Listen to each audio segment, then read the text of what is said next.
Hi, good evening అండి అందరికీ. This is Uday Kumar. So ఈరోజు క్లాస్లో మనం ఏంటంటే comparison between squirrel cage rotor and slip ring rotor కూడా చూద్దాం. సో లాస్ట్ క్లాస్లో మనం ఏంటంటే ఇండివిజువల్గా చూసాం. అంటే ఏంటి, సో స్క్విరల్ కేజ్ రోటర్ అంటే ఎలా ఉంటుంది, సో దాన్ని దేంతో మ్యానుఫ్యాక్చరింగ్ చేస్తాం, సో దాని యొక్క ఫీచర్స్ ఏంటి, సో దాన్ని ఎలా తీసుకుంటాం, సో ఇలాంటివి చూసాం. అదేవిధంగా స్లిప్ రింగ్, సో అదే స్క్విరల్ కేజ్ రోటర్లోనే దాని యొక్క డ్రాబ్యాక్స్ చూసాం, దాని యొక్క కన్క్లూజన్ కూడా చూసాం. సో సేమ్ అదే విధంగా మనం ఏం చూసామంటే ఇక్కడ స్లిప్ రింగ్ రోటర్ గురించి కూడా డిస్కస్ చేసాం.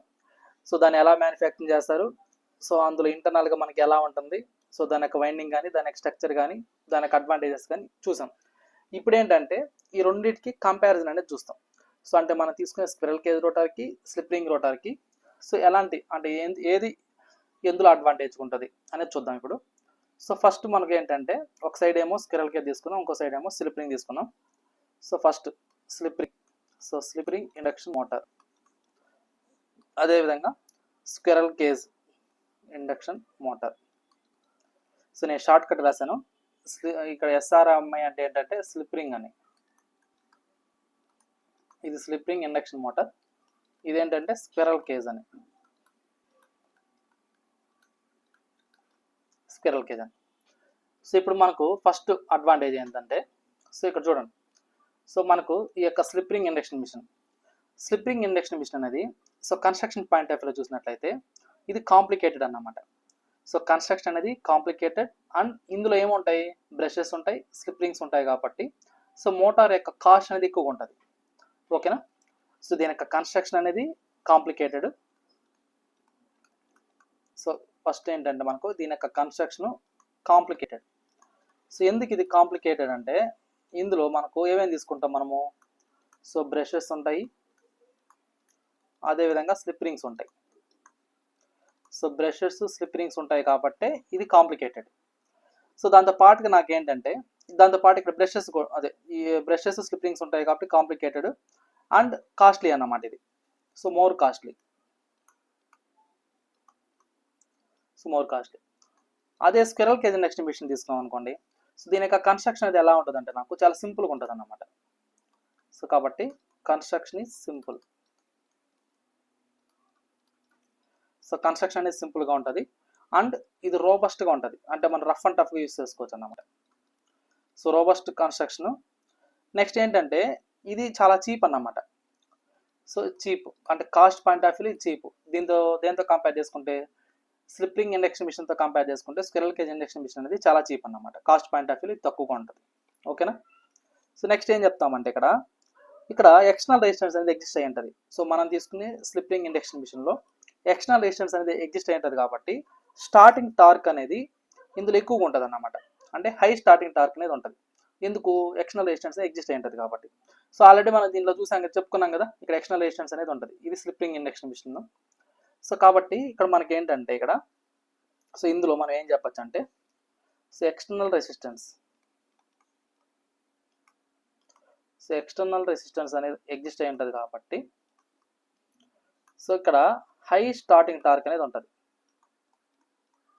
సో ఇక్కడ TST అంటే starting torque, high starting torque అనేది ఇందులో ఉంటుంది అన్నమాట. ఓకేనా. అదే మనకు దేంట్లో స్క్విరల్ కేజ్ ఇండక్షన్ మిషన్లో స్టార్టింగ్ టార్క్ అనేది లోగా ఉంటుంది. సో దీంతో కంపేర్ చేసుకుంటే ఇందులో స్టార్టింగ్ టార్క్ అనేది ఎలా ఉంటుంది అంటే నాకు లోగా ఉంటుంది కాబట్టి ఇందులో స్టార్టింగ్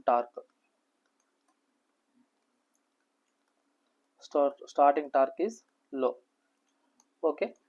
నెక్స్ట్ ఏం పాయింట్ అంటే దీంట్లో మనకు ఇందులో బ్రషెస్ ఉంటాయి, స్లిప్ రింగ్స్ ఉంటాయి, ఎక్స్టర్నల్గా సమ్ రెసిస్టెన్స్ అనేది ప్లేస్ చేసుకుంటాం. సో షాఫ్ట్ పైన మనం ఏం చేస్తాం, ఇక్కడ స్లిప్ రింగ్స్ ప్లేస్ చేసుకొని ఆ స్లిప్ రింగ్స్ పైన బ్రషెస్ అనేది ప్లేస్ చేసుకుంటాం. సో షాఫ్ట్కి స్లిప్ రింగ్స్ ఇన్ బిట్వీన్ మనం ఏం చేస్తారంటే మైకా అనే మెటీరియల్తో మనం ఇన్సులేషన్ ప్రొవైడ్ చేస్తుంటాం. స్మాల్ ఎయిర్ గ్యాప్ అనేది మెయింటైన్ చేస్తుంటాం రొటేషన్ కోసం. సో ఇక్కడ నాకేంటంటే ఇది ఎక్కువగా ఫ్రీక్వెంట్ మెయింటెనెన్స్ అన్నమాట.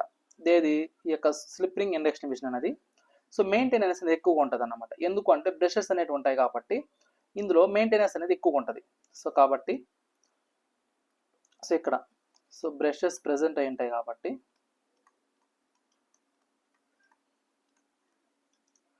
సో బ్రషెస్ అనేటివి ఇందులో ఎగ్జిస్ట్ అయి ఉంటాయి కాబట్టి సో మెయింటెనెన్స్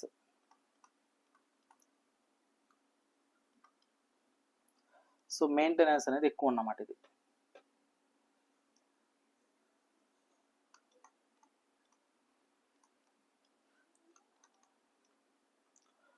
ఓకేనా. సో మెయింటెనెన్స్ అనేది ఎక్కువ. అదే మనకు ఈ యొక్క స్క్విరల్ కేజ్ ఇండక్షన్ మిషన్ తీసుకున్నాం అనుకోండి, ఇది లెస్ మెయింటెనెన్స్ అన్నమాట. ఇందులో బ్రషెస్ ఉండవు, స్లిప్ రింగ్స్ ఉండవు, సో ఇవే ఉండవు కాబట్టి మెయింటెనెన్స్ అనేది చాలా తక్కువ. ఓకేనా. సో మెయింటెనెన్స్ అనేది ఎక్కువ ఉంటుంది దీంట్లో, అందులో అయితే తక్కువ ఉంటుంది. నెక్స్ట్ వచ్చేసరికి ఈ type of slip ring induction మిషన్స్కి మనం ఏంటంటే ఓన్లీ 10% ఆఫ్ ఇండస్ట్రీస్లో మాత్రం యూస్ చేస్తారన్నమాట. సో రిమైనింగ్ 90% ఆఫ్ ఏది యూస్ చేసుకుంటాం అంటే మనము squirrel cage induction machine use చేసుకుంటాం. వైడ్లీ ఎక్కువగా యూస్ చేసేది ఇదే యూస్ చేస్తాం, ఎందుకంటే కాస్ట్ తక్కువ ఉంటుంది కాబట్టి. ఈ స్లిప్ రింగ్ ఇండక్షన్ మిషన్ ఎక్కువగా ప్రిఫర్ చేస్తారు. మరి ఈ యొక్క స్లిప్ రింగ్ ఇండక్షన్ మిషన్ అనేది ఓన్లీ 10% మాత్రం యూస్ చేస్తారన్నమాట. ఓకేనా. సో దీన్ని ఏంటంటే మనకు దీన్ని రేర్లీ యూస్ చేస్తారు.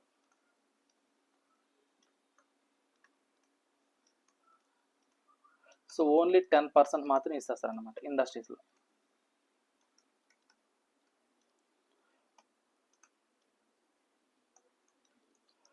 ఓకేనా. ఇది ఎస్ఆర్ఐఎం అంటే slip ring induction machine. So only 10% of industries మాత్రం యూస్ చేస్తాయి అన్నమాట. ఓకే. అదే మనకు ఇది కన్స్ట్రక్షన్ అనేది చాలా తక్కువ ఈజీగా ఉంటుంది కాబట్టి, సింపుల్ కన్స్ట్రక్షన్, లో కాస్ట్ ఉంటుంది కాబట్టి ఈ యొక్క స్క్విరల్ కేజ్ ఇండక్షన్ మిషన్ అనేది మోస్ట్లీ యూస్ చేసుకుంటారు అన్నమాట. వైడ్లీ అంటే ఎక్కువగా మనకి ప్రిఫర్ చేసేది ఏంటంటే స్క్విరల్ కేజ్ ఇండక్షన్ మిషన్ ఎక్కువగా యూస్ చేస్తారు. సో ఎందుకంటే కాస్ట్ తక్కువ ఉంటుంది, సో కాస్ట్ అనేది తక్కువ, అదేవిధంగా సో మెయింటెనెన్స్ అనేది తక్కువ. సో ఇంకోటి ఏంటంటే సో మెయింటెనెన్స్ అనేది తక్కువ. సో దాంతో పాటుగా సింపుల్ కన్స్ట్రక్షన్ అన్నమాట. సో సింపుల్ కన్స్ట్రక్షన్ కాబట్టి దీన్ని మోస్ట్లీ మనకి ఏంటంటే సో మనం యూస్ చేసే ప్రతి దగ్గర ఎక్కువగా దీన్ని యూస్ చేసుకుంటారు అన్నమాట. సో కాబట్టి మనకి ఏంటంటే సో వైడ్లీ యూజ్డ్ అరౌండ్ 90% వరకు దీన్ని యూస్ చేసుకుంటారు. ఓకేనా. సో నెక్స్ట్ ఏం చెప్పచ్చు అంటే మనము దీని యొక్క కాఫర్ లాస్.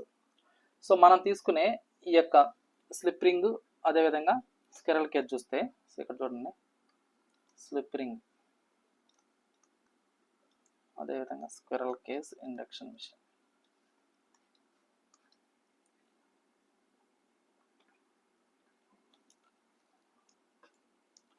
సో ఇక్కడ చూడండి రోటార్ కాఫర్ లాస్.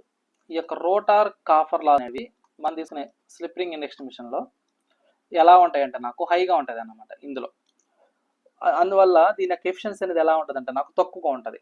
సో మనం తీసుకునే స్లిప్ రింగ్ ఇండక్షన్ మిషన్లో ఈ యొక్క రోటార్ కాఫర్ లాస్ ఏదైతే ఉందో ఈ రోటార్ కాఫర్ లాసెస్ అనేటివి ఇందులో హైగా ఉంటాయి అన్నమాట. సో రోటార్ కాఫర్ లాస్ హైగా ఉంటాయి కాబట్టి సో దీని యొక్క ఎఫిషియన్సీ అనేది లెస్ ఎఫిషియన్సీ అనేది ఉంటుంది, లెస్ ఎఫిషియన్సీ అన్నమాట. ఓకేనా. సరే అదే మనం తీసుకునే స్క్విరల్ కేజ్ ఇండక్షన్ మిషన్ చూసుకున్నట్లయితే ఇందులో రోటార్ కాఫర్ లాస్, ఈ యొక్క రోటార్ కాఫర్ లాస్ ఏదైతే ఉందో ఈ రోటార్ కాఫర్ లాస్ అనేది తక్కువ. సో రోటార్ కాఫర్ లాస్ అనేది తక్కువ ఉంటుంది. సో కాబట్టి మనకి ఏంటంటే ఎఫిషియన్సీ హై ఎఫిషియన్సీ అనేది ఉంటుంది ఇందులో. సో ఈ రెండిట్లో ఏది ఎఫిషియన్సీ ఎక్కువ ఉంటుంది అంటే మనకు squirrel cage induction machine. Okay. So next ఏంటంటే ఈ స్లిప్ రింగ్ ఇండక్షన్ మోటార్స్ని మనము ఎక్కడైతే హై స్టార్టింగ్ టార్క్ రిక్వైర్మెంట్ ఉంటుందో ఆ టర్న్ దగ్గర యూస్ చేసుకుంటాం. ఓకేనా. ఈ యొక్క స్లిప్ రింగ్ ఇండక్షన్ మిషన్స్ని సో హై స్టార్టింగ్ టార్క్ ఎక్కడైతే నీడ్ ఉంటుందో ఆ టర్న్ దగ్గర ఎక్కువగా ప్రిఫర్ చేస్తాం అన్నమాట. So high starting torque need ఉండే దగ్గర ఈ టైప్ ఆఫ్ మిషన్స్ ప్రిఫర్ చేస్తారు. మరి హై స్టార్టింగ్ టార్క్ రిక్వైర్మెంట్ అంటే ఏమేమి వస్తాయంటే మనకు హాయిస్ట్స్ కానీ, అదేవిధంగా క్రేన్స్ కానీ, అదేవిధంగా ఎలివేటర్స్ కానీ, సో ఇవన్నీ అన్నమాట. సో వీటన్నిటికి ఏంటంటే ఇనిషియల్గా టార్క్ అనేది ఎక్కువ రావాలి. సో అటాని దగ్గర మనం ఏం చేస్తారంటే స్లిప్ రింగ్ ఇండక్షన్ మిషన్ అనేది యూస్ చేసుకుంటాం. సో అదేవిధంగా మనకు ఈ యొక్క స్క్విరల్ కేజ్ ఇండక్షన్ మీటర్కి వచ్చేసరికి సో దీన్ని ఎక్కడంటే అండర్ రన్నింగ్ కండిషన్, సో ఈ యొక్క టార్క్ అనేది అండర్ రన్నింగ్ కండిషన్ బెస్ట్గా ఉంటుంది కాబట్టి సో దీన్ని ఎక్కడ ప్రిఫర్ చేస్తారంటే సో ల్యాచెస్, అదేవిధంగా drilling machines, so drilling machines, అదేవిధంగా ఫ్యాను, అదేవిధంగా so blower printing machines. So ఇటాని దగ్గర మనం ఎక్కువగా ప్రిఫర్ చేస్తారన్నమాట ఈ type of squirrel cage induction machine. ఓకేనా. సో అటాని దగ్గర ఎక్కువగా ప్రిఫర్ చేస్తారు. నెక్స్ట్ సో మనం తీసుకునే ఈ యొక్క స్లిప్ రింగ్ ఇండక్షన్ మోటార్లో కాఫర్ రిక్వైర్మెంట్ ఇందులో ఎలా ఉంటుందంటే నాకు ఎక్కువగా ఉంటుంది. ఈ యొక్క కాఫర్ రిక్వైర్మెంట్ ఏదైతే ఉందో ఈ కాఫర్ రిక్వైర్మెంట్ అనేది ఇందులో ఎక్కువగా ఉంటుంది అన్నమాట. కాఫర్ రిక్వైర్మెంట్ ఎక్కువగా ఉంటుంది. ఎందుకు? ఇక్కడ రోటార్లో మనకి ఏంటంటే వైండింగ్ అనేది తీసుకుంటాం కాబట్టి సో మోటార్ యొక్క వెయిట్ కూడా ఎక్కువ ఉంటుంది దీంట్లో. మనం ఏదైతే రోటార్ తీసుకున్నామో ఆ రోటార్ వెయిట్ కూడా ఎక్కువ ఉంటుంది, అందుకే ఇది ఎక్కువ కాస్ట్ ఉంటుంది అన్నమాట. ఓకేనా? సో ఇక్కడ నాకు కాఫర్ రిక్వైర్మెంట్ అనేది ఎక్కువగా ఉంటుంది. సో ఎందుకంటే రోటార్ క్యారీస్ వైండింగ్ అన్నమాట ఇక్కడ. So rotor carries the winding. So కాబట్టి నాకేంటంటే ఇది రోటార్ యొక్క వెయిట్ ఉంటుంది కదా, సో ఆ యొక్క మోర్ రోటార్ వెయిట్ ఉంటుంది. సో వెయిట్ అనేది రోటార్ యొక్క వెయిట్ అనేది ఎక్కువ ఉంటుంది అన్నమాట. సో కాబట్టి ఇది ఏంటంటే హై కాస్ట్ అన్నమాట. ఇది హై కాస్ట్. అదే మనకు ఇందులో చూసుకున్నట్లయితే స్క్విరల్ కేజ్ ఇండక్షన్ మిషన్లో ఈ యొక్క కాఫర్ రిక్వైర్మెంట్ అనేది తక్కువ అన్నమాట. లెస్ కాఫర్ రిక్వైర్మెంట్ అనేది ఉంటుంది ఇందులో. ఓకేనా? లెస్ కాఫర్ రిక్వైర్మెంట్ అనేది ఉంటుంది. కాబట్టి ఇది ఏంటంటే వెయిట్ కూడా ఎలా ఉంటుంది అంటే నాకు లెస్ వెయిట్ అనేది ఉంటుంది. సో లెస్ వెయిట్ ఉంటుంది. అదేవిధంగా కాస్ట్ కూడా వచ్చేసరికి లో కాస్ట్ అనేది ఉంటుంది. సో కాస్ట్ కూడా ఎలా ఉంటుంది? లో కాస్ట్ అనేది ఉంటుంది. ఇంకపోతే మ్యాగ్నటైజింగ్ కరెంట్.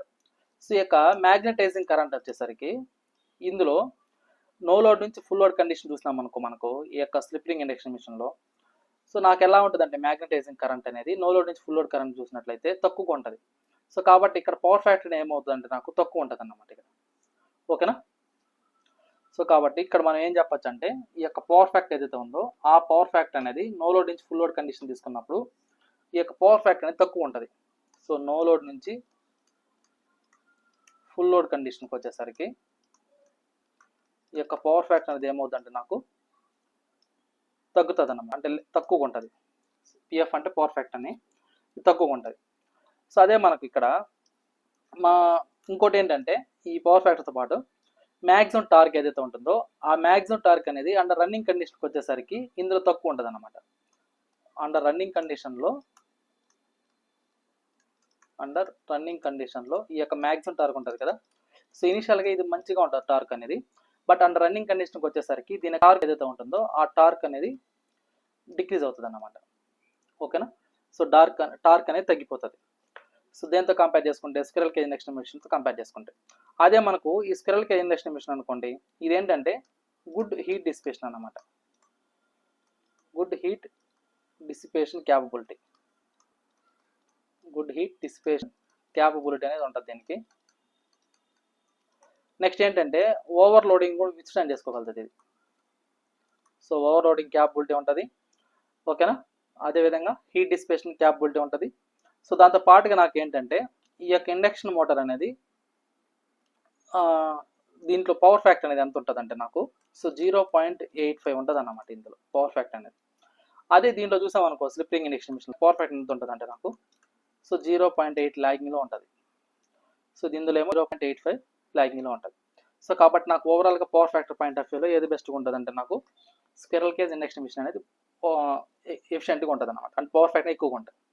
సో ఇది కంపారిజన్ స్లిప్ రింగ్కి స్క్విరల్ కేజ్ ఇండక్షన్ మిషన్కి. ఇది అర్థమైంది అందరికీ? ఏమైనా డౌట్ ఉందా?